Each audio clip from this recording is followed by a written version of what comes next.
universe of energy. Everything around you is made of energy. It's the energy of the Creator, a ubiquitous and free-flowing source of energy in the universe that we're all equipped to interact with. We just don't know it. It's the lost wisdom. Yeah? And so we're sick, and we're depleted, and we're tired, and we fail at almost everything we try to do. And I think in Cosmovision provides us with a solution to that problem. Everything is energy. And all energy can be described as a waveform. Everybody know what I'm talking about with a waveform? Like when you make the recording on your phone, it draws a little visual depiction of the energy of your voice. Yeah? All energy can be described as a waveform. That tree is one kind of energy vibrating at that frequency. And this stone is that same energy vibrating at a slightly different frequency.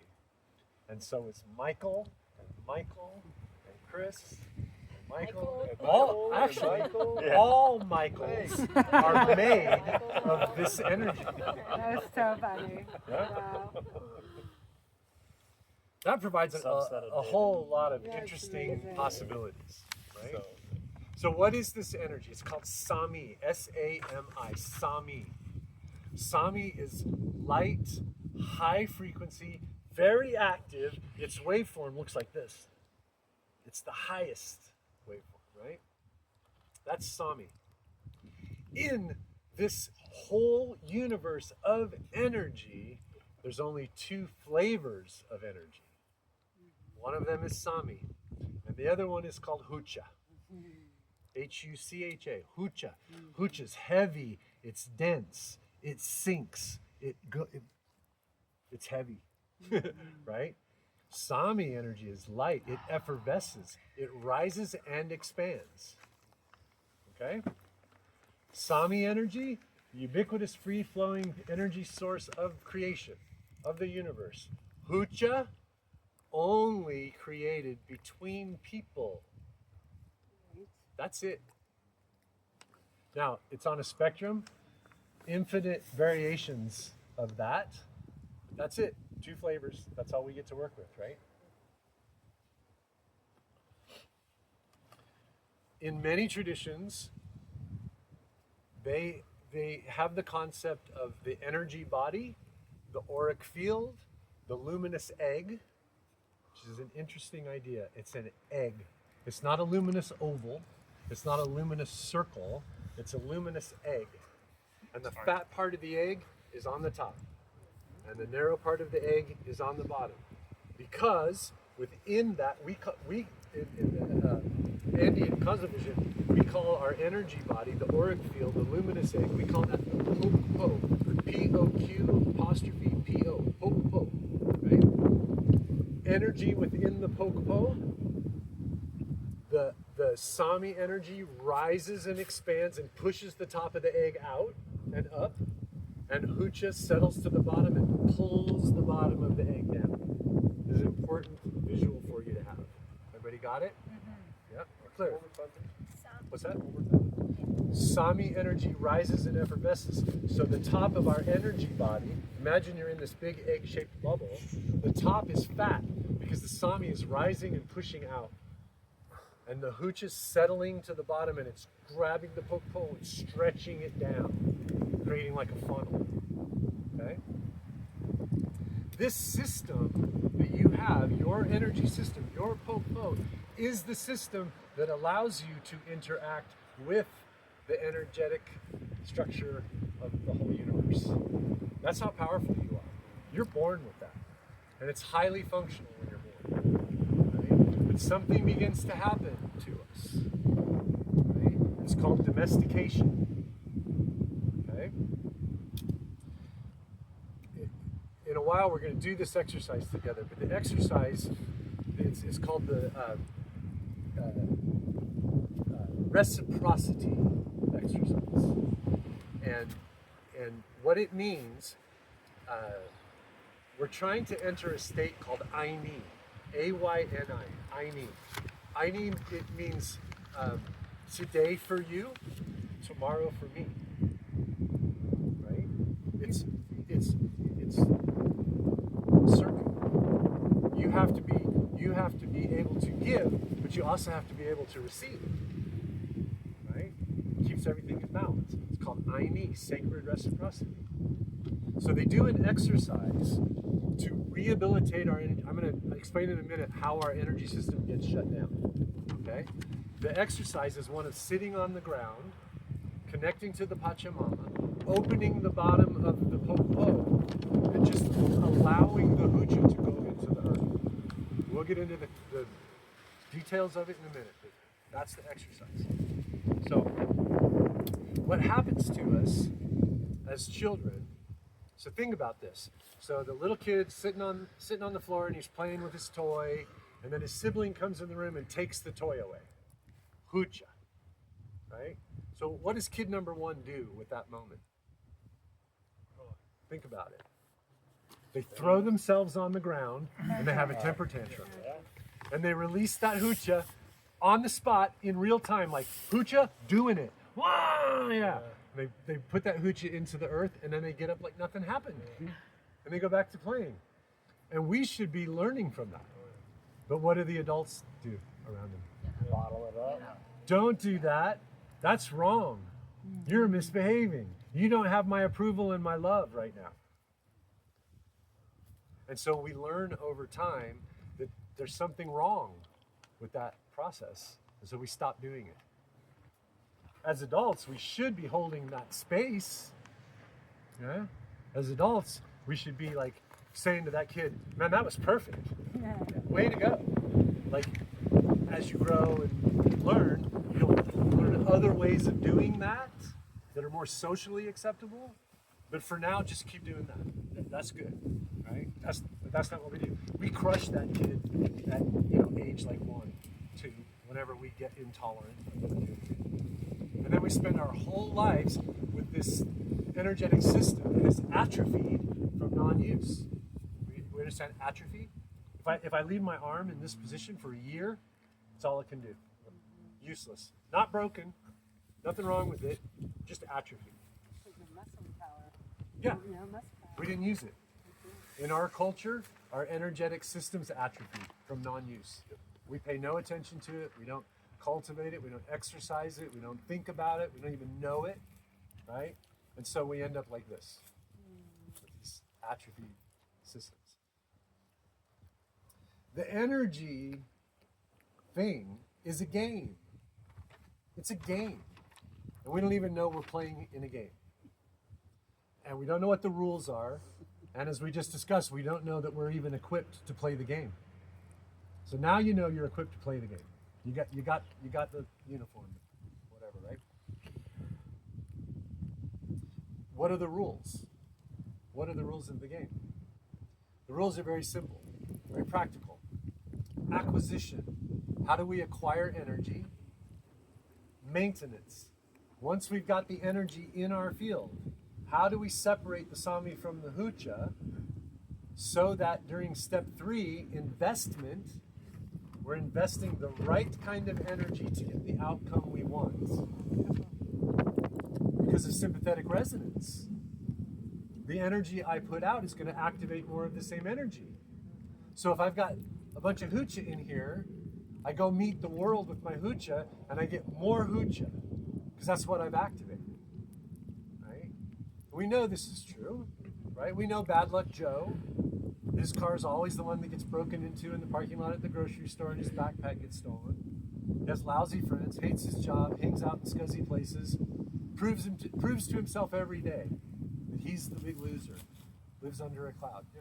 Well, you were talking about the kid dynamic, and like what I see in my family is it just passes from one to the next. Yeah, because they have husband Hucha. will have something go on, he passes it to my teenager, who passes it to his He doesn't sister, pass it. who passes it to He the activates it, okay. right? Yeah. The energy that he's broadcasting, it hits your guitar. Right. And you're tuned and ready to do that. Okay. And so But you're saying when that activates it. hoocha, like when they're throwing a tantrum, it's going to the earth. Yeah. When we have that interaction from one person, like they've got a lot of hoocha activated in them, and then they, it's just resonating with the hoocha. And the They're other projecting it into the field, person. Right. right? Yeah. And then if you have that energy in your system, it will become active, Okay. and you'll start to get that same sensation But then this person feels better. because they're releasing it. Right. That's unethical to do, Right. I know. I tell them all that all the time. right? Making somebody else feel that way Yeah. because you don't have control. Right. Yeah, we don't want to be that. Yeah. Yeah. A poke-po that's full of sami, it's like an air balloon. A poke-po that's full of hoocha is like a water balloon. One is light, one is heavy. The one that's full of hoocha, if I lay it on the ground, it blobs out. If I lean it in the corner, it blobs into the corner. More importantly, if I apply energy to it, if I poke it, there's a vibration that goes all the way through it. That's that little earthquake you feel in your body every time your hoocha gets activated. You're feeling it. You're feeling the vibration of that, right? A poke-po that's full of sami has a semi-rigid skin. It holds its shape. I put it on the ground, still looks like that. Put it in the corner, still looks like that. More importantly, what happens when I poke it? It just bounces right off. Okay, you decide which poke-po do you want to have. It's up to you. You get to choose. You know. But we don't know how to release our hoocha, so every year we put another brick in our backpack, another brick in our backpack, another brick, and then all this. At a certain point, we're just full of hoocha. There's no room for sami. We're just lousy, and we just treat the world lousy, and we're angry, and we're aggrieved, and the world looks terrible, and it's every day's the end of the right. We're living in it. Look around you now. Go. When you go back out into the world, look around you and go, oh yeah, hoocha, hoocha, hoocha, hoocha, hoocha, hoocha, right? It's everywhere. So we want to always be maintaining our energy so that when we invest that energy, we're activating more of the kind of energy that we want back. Right? See how this is starting to play into the whole Toltec endeavor of creating your own reality? What if I only invested high frequency, effervescent Sami energy into the scenario? Would I not be controlling the outcome of my reality? Simple. No magic. This is not mysticism. This is not magic. This is science. Physics backs this up. Right? It's very straightforward. So with the exercise that we do, okay, there's this other weird component to your energy system. This one's a little more esoteric. It's called the Cusco, like the city in Peru, Cusco. Cusco means belly. In Quechua, belly. It's my Cusco, right? They believed that the Cusco is at 12,000 feet. It's in a big bowl, right? They believe that was the navel of the Pachamama. No need to waste energy on a new name. Meet you at the belly. Yeah, that's how I got the name Cusco.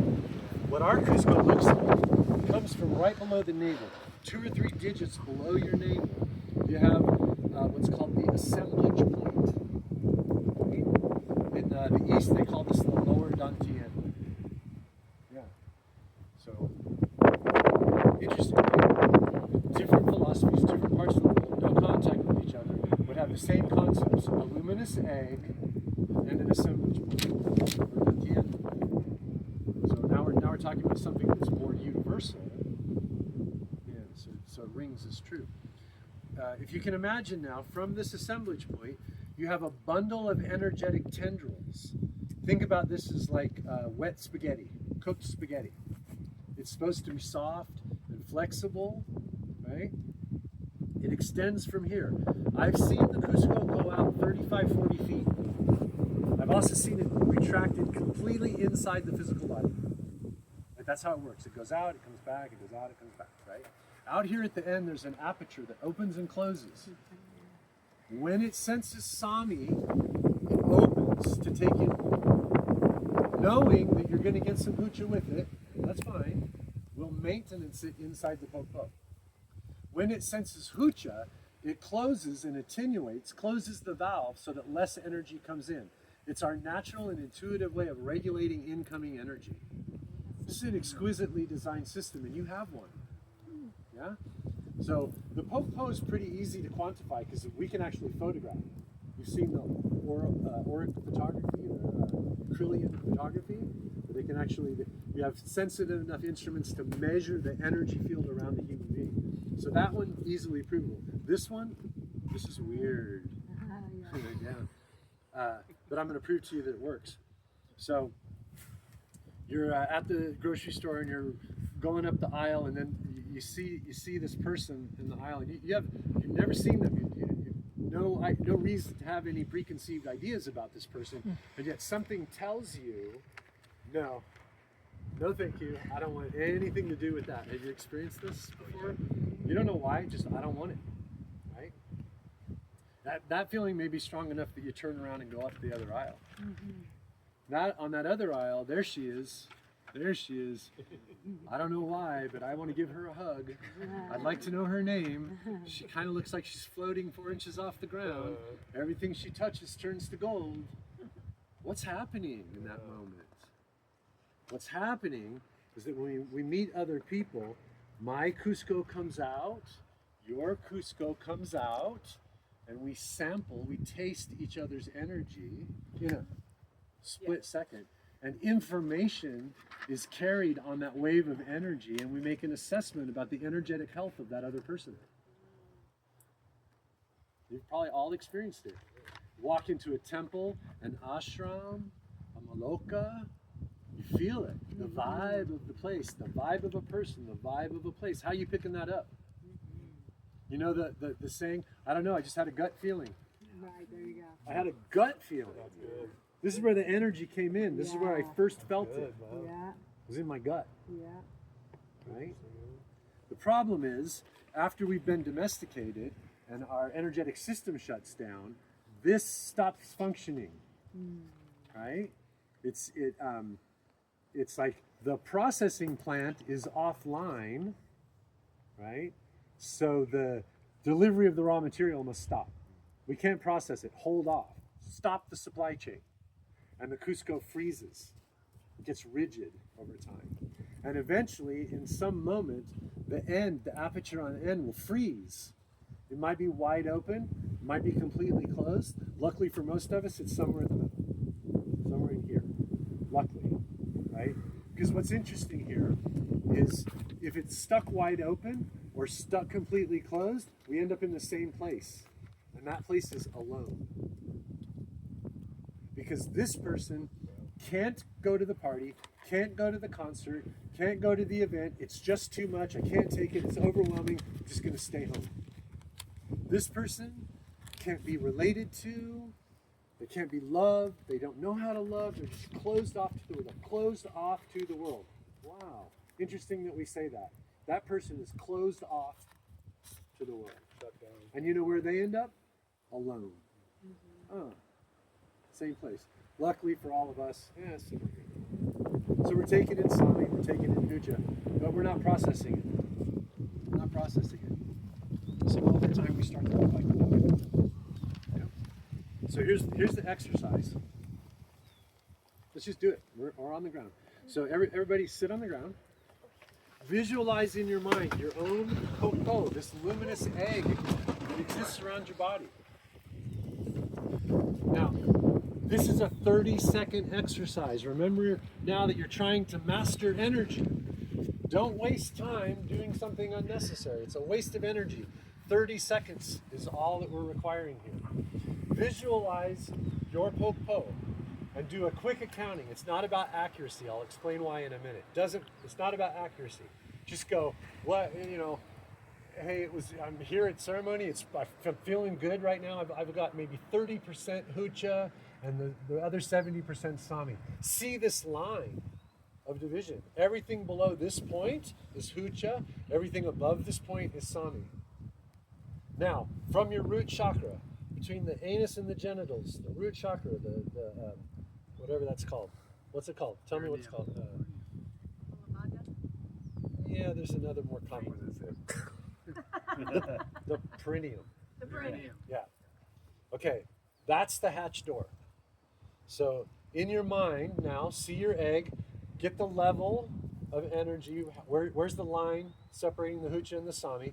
Now, you open the bottom of the luminous egg, you open the root chakra, and you don't do anything. Stop doing, you Americans. Stop doing.